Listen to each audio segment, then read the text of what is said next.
prospect with integrity, we will get customers who have integrity.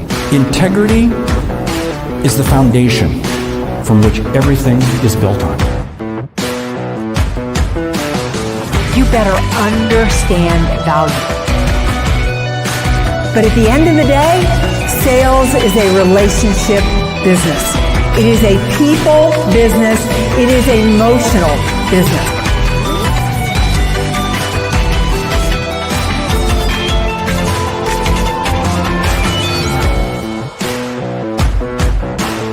This is Sales Logic. This is Sales Logic, the show where we dive into those strategies, everything that you need to know to sell more effectively. I'm hanging out here with my partner, Mark Hunter. Mark, been a good week? It's been a great week, and I'm sure you've had a good week. I know you had some travel delays, but hey, we got a great topic this morning. We're talking about, is customer service the key to sales success? Oh, does that start with airlines? No, we won't go down that path. So anyway, is customer service the key to sales success? It's funny. I've been in this game so long that they used to be such different departments. But my belief is that business grows from the inside out. One of your favorite sayings is that your reputation arrives before you do. Well, that also means the reputation of the company. So you could be the most amazing salesperson in the world, but if the customer service team isn't delivering at an exceptional level, it damages your reputation, that word of mouth in the marketplace. And it's just going to make it so much harder for you to sell. Oh, I totally agree. There is so much in what you said there because, when we talk about customer service, it's easy to think, oh, it's just what happens after the sale. No, customer service is before the sale. Like you were saying, it's the reputation, it's the expectations that are set. Customer service is the onboarding of the new customer, and customer service is ongoing, how you treat them ongoing, and all of that impacts the reputation. Hey, good morning, Terry. Great to see you. So glad to have you here. Listen, I think the thing about customer service when it comes to sales is that it's also the emotional component. It's the way that the customer feels about you. If they have been treated exceptionally well, they'll think very, very highly of your organization and your company. But if not, then it's going to do damage that the sales team can't make up from. And that's so true because, again, this all plays to that whole reputation, and it's the expectations we set. This is why I believe that customer service begins long before the customer chooses to do business with you. Good morning, Gina. You're right. Business grows from the inside out. It is a powerful line, and we have to realize that.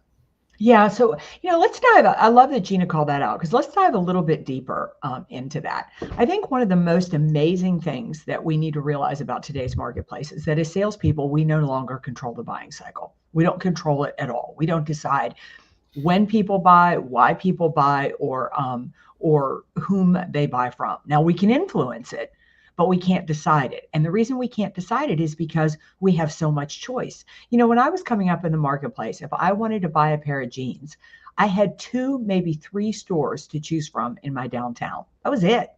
And if I didn't like the service in one, I could go to the other. But if they were all kind of operating on the same plane, it didn't matter. In today's world, I can buy a pair of jeans anywhere I want to with a click of a button. So it is the experience that the customer is having that is truly making the difference. Yeah, because the choice has never been greater, and that's not going away. Bryn Tillman is jumping in. When you focus on serving first, you shift the conversation from what you want to sell to what they actually need. And this is what sales is. Sales is about serving the customer. And she goes on to say that is where trust begins. And trust is the real sales accelerant. It is. There is a reason why we are loyal to different brands and different companies because of the trust, because of the customer service that they've been able to deliver for us. And this comes back to the fact that you can't separate sales from customer service. They are one and the same because customer service also has the ability to gain you a tremendous amount of intel as to what the customer really thinks. Because customer service, if you have a repeatable sale, a consumable product, customer service is speaking to the customers on a regular basis. They're going to understand those trends, those changes much faster than you as a salesperson out there just uncovering new opportunities. Yeah, I want to say, I think, Bryn, you've got a mic drop here. Trust is the real sales accelerant. Wow, that's a powerful line right there, and it couldn't be the truth. Because, I think far too often where we're making a mistake in the sales experience today is that we're pushing too hard at the beginning of the sale and not pushing enough at the end of the sale. When I mean the end of the sale, assuming that I bought something from Bryn, I just signaled to Bryn, I trust her. And the moment that I trust her, now is her opportunity to be aggressive with me.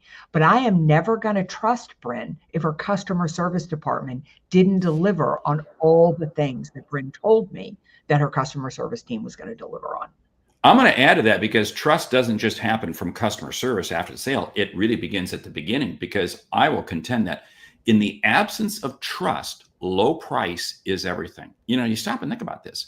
If you don't trust the product you're about to buy, the only reason you would buy it is because the price is absolutely so low, or it was a survival item you had to have. Okay, that usually doesn't happen the latter. So what does it mean? It means it's a low price. So you're right.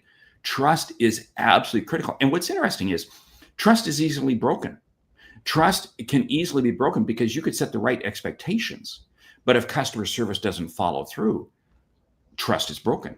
And what happens? Then the sale chain, the next sale, the referral, the repeat, the whatever it is that you're looking for doesn't happen. You have to be continuing it all the way through. Yeah, and so you need to realize as a salesperson that you're dependent upon the customer service team. They don't the customer does not see you as separate. They see you as one. They identify you all as the company. So you can't point a finger at marketing. You can't point a finger at customer service, because they're seeing you as one. And I think Bryn's making such a great point here. Serving positions you as a resource, not as a vendor. And that's how you differentiate yourself in the marketplace, right? This is going to get you more insight, more information than you ever possibly can imagine, because of the insights that you're learning from the customer. This really takes us to the question, hey, Natalie, you're right. Surprise and delight from the first conversation. And you continue it at every touch point. That is the ultimate holy grail of customer service. And it really helps us point to the question this week. It comes from Jenna in Chicago. She says, our sales team is crushing quotas, but customer churn is rising. How can we balance new goals without losing the customers we already have? I'm going to jump in and say probably what's happening is you in sales are not setting deliverable expectations with your customers. Customers buy for one reason, but the reality is something different. And that creates the disconnect. And that right there can create a tremendous amount of churn. Yeah, I also think, and there's so many reasons that you could be experiencing churn, but if I were sitting in your shoes right now, I would sit down with customer service, I would sit down with marketing, and I would get on the same page with one plan and one strategy. What is the experience we want the customer to have? Far too often we do not define that. We assume everybody knows. And we don't put together the strategies that we're going to have in order to achieve that experience. I love what Terry Brock is saying in terms of using Chat GPT and other tools to help you understand. And this points to a very interesting piece. It is easy for us to have macro opinions. This is what the marketplace is looking for. But at the end of the day, the consumer, the customer, has a micro opinion. It's their opinion. And again, this is what customer service can do very well, because if they have that ongoing relationship, which points to another issue, should sales be disconnected from customer service once the sale has been made? No, the two have got to remain in contact, because it's still one customer. Both sides need to continue servicing. But what am I coming back to? It's the fact that each individual customer has their own opinion, and you better be respecting that. Because going back to our question from Jenna, churn could be happening because something was said here and the deliverable over here didn't match. So guess what? The customer says, I'm leaving you as soon as I can. Customer churn. And customer churn is happening more and more because of the instability that we have in today's marketplace. Yeah, I really want to draw attention to Terry's comment because it's so powerful and so important. He's saying that today is so important, talking about customer service because of tools like ChatGPT. I mean, what we need to understand and what Terry is saying here is Terry may have heard from Mark that I'm awesome, but he is going to go to ChatGPT and find out information about me. And if I have not controlled what the marketplace is saying about me, controlled's probably an overstatement, but influenced, and really thought about what is living out there, then the sale is dead before I ever knock on the door. Really understanding that the consumer controls the marketplace. And the reason I said business grows from the inside out is because no matter how phenomenal a sales call you have, people are still going to do what Terry says here and go to ChatGPT to find out about you.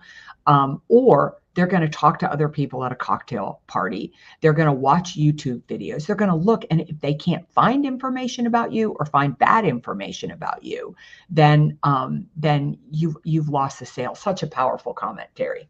It is powerful because, the sales community has lost some of its cachet. I mean, I'm being very blunt. People don't trust salespeople.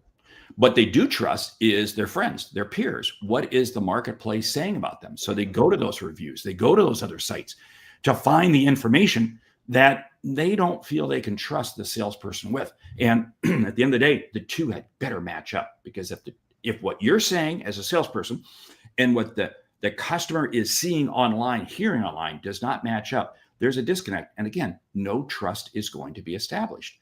And it's going to result to either no sale or, back to Jenna's problem, churn, because expectations don't get delivered.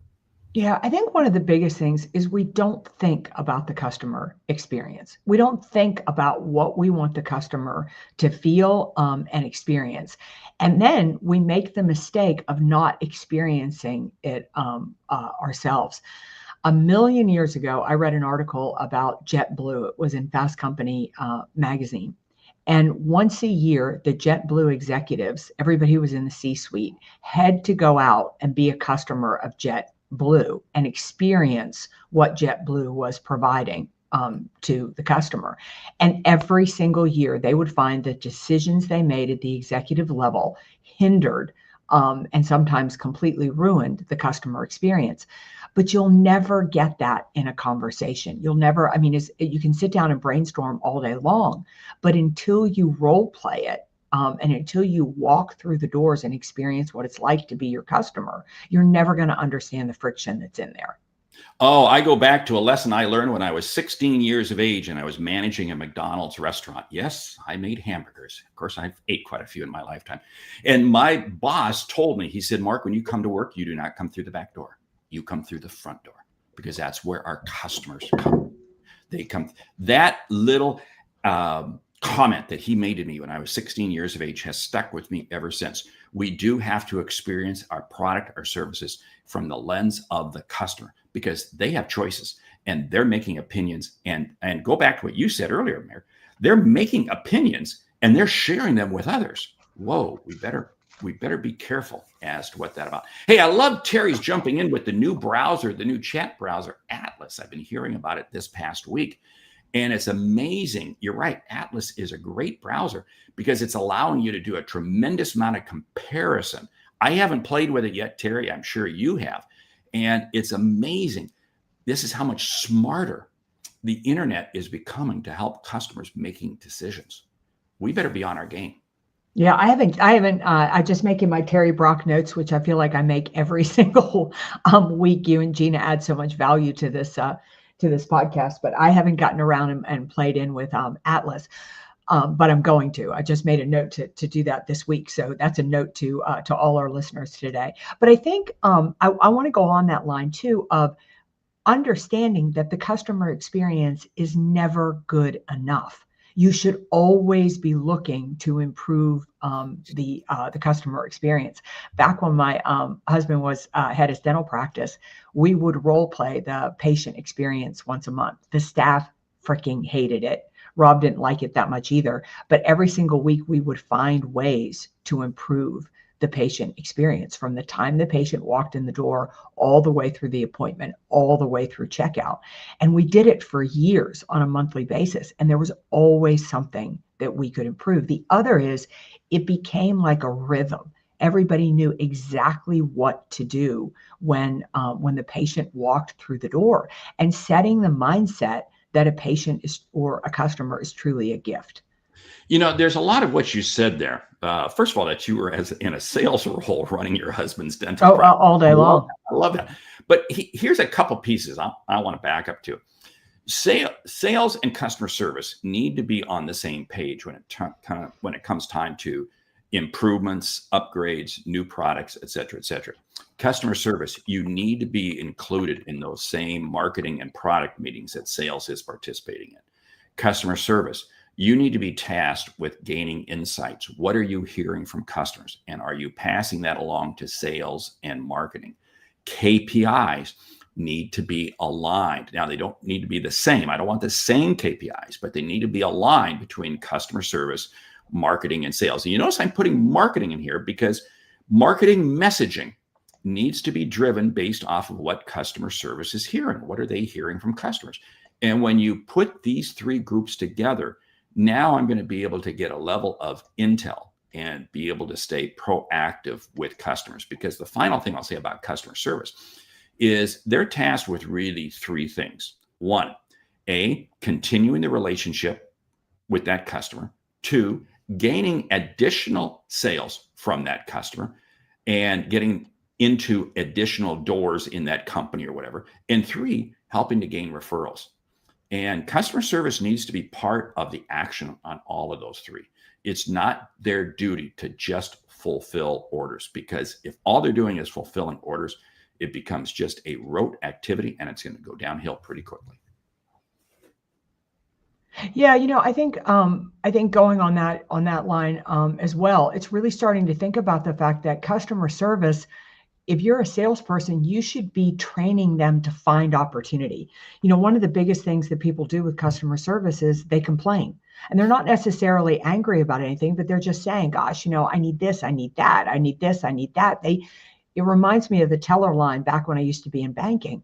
People will tell so much to somebody at the teller line that they would never tell to their banker or to the CEO or somebody in the C-suite. It's the same thing. I mean, people don't talk to salespeople because they're afraid they're going to get sold, but they'll talk to customer service because they think that customer service is there to serve them, where solving problems so often comes from an additional product or service. Wow, what you said is so spot on. And I remember a company I was working with years ago, and their customer service team was just part of shipping. They were just part of shipping. And it's like, hold it, wait a minute. All you're doing is just trying to make sure you're getting the order out. And they were missing out on a tremendous amount of intel. And go back to Jenna's question, we're getting too much churn. I'm going to challenge that. I think sales is setting expectations that customer service or the product are not able to deliver. So Jenna, I'm going to say that what you need to do is you need to get customer service and yourself into the same room. And you need to understand what are customers telling customer service, and back that up and make sure that your expectations of what you're selling mirror each other. The other piece in terms of churn is, are you sitting there creating a pricing offer that's not sustainable? In other words, are you doing an entry-level pricing offer that it was fine for the value, but now we go to the regular price? Not worth it. Again, it's amazing how these little subtle things, but differences, can create a tremendous amount of churn.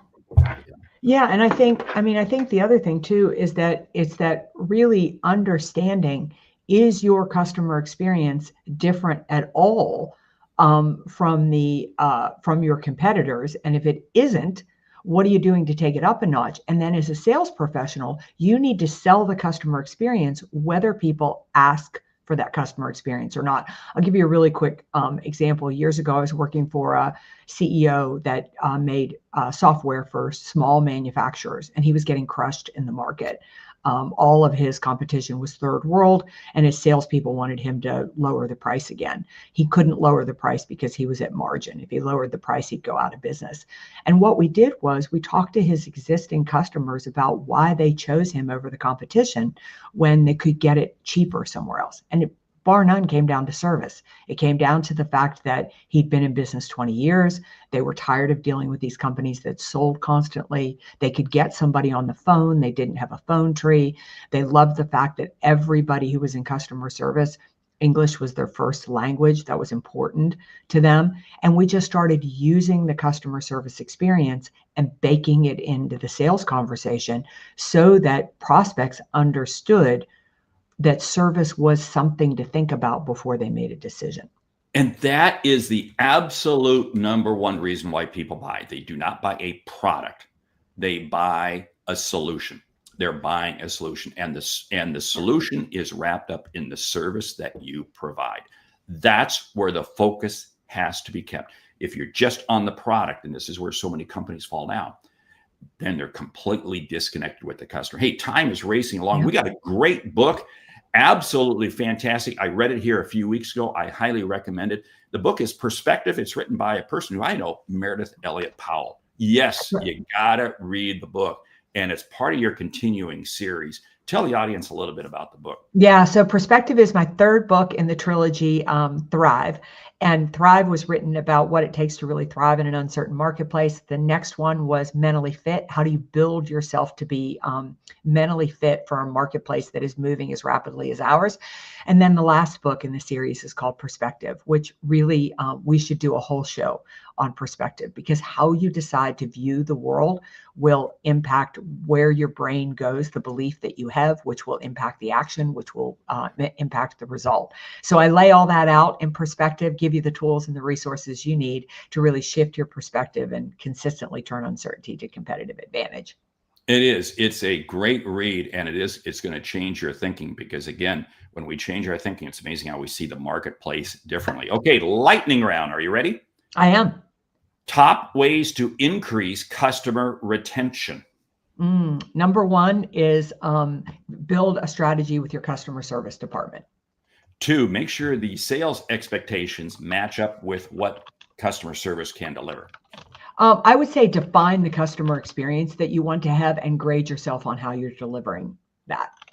4, totally listen to the customer. In other words, don't just serve the customer, but listen to the customer. Seek their opinion out, not through a survey, but just get them to share with you. Hey, what are you seeing? What are you liking? Yeah. So what are we at? Number 4? 5. Number 5, you need to onboard like a pro. I mean, if you want to retain the customer, start the experience really solid. 6, create multiple relationships. It is not just a one-to-one relationship, but depending on the size of the customer is going to dictate the number of relationships that you have with the customer. Absolutely key. Yeah. Stay in touch even when you're not selling. Don't just reach out because you need something. Reach out and stay in touch and personalize the message. Number 8, listen to what the marketplace is saying. Again, because customers may be making comments out there. And if you're not reading those forums, those channels, those areas, places out there, you're not going to realize what people are really saying about you. Yeah. Reward loyalty. Give them something for being loyal to you. Number 10, make sure that you're at bringing out additional products, additional services. Your ultimate goal is to create an ecosystem. If you think about companies such as Apple, they've got an ecosystem. What do? They keep you in, whether it be right or wrong, they keep you in. Absolutely terrific. Hey, do want to remind people of Sales Logic Expert Exchange. It happens the 4th Monday of each month from 4 to 5 Eastern time. You can go out to saleslogicpodcast.com. You'll see the link there to register. But every month we have a new person that we kind of dig in and really talk to about what's happening out there in the world. Great. And the bonus is that if you're Sales Logic Mastermind members, you get to stick around for the Q&A, which is always really good when we get to go one-on-one with them. So with that, we want to say thank you for listening to Sales Logic this week. If you like what you hear, subscribe, rate, and review the show on your favorite podcast app. Something we've said has earned you a single dollar. Consider telling a friend about our show, because it's how we grow when we help you grow. I'm Mark Hunter. And I'm Meridith Elliott Powell. When you sell with confidence and integrity, all of this uncertainty suddenly becomes your competitive advantage. And the sale becomes logical. All right. We'll see you right back here next week. 8 a.m. Eastern. But before that, join us on Monday, 4 p.m. for Sales Logic Expert Exchange. This one's going to be powerful and you don't want to miss it. Now, go close a deal. See you next week.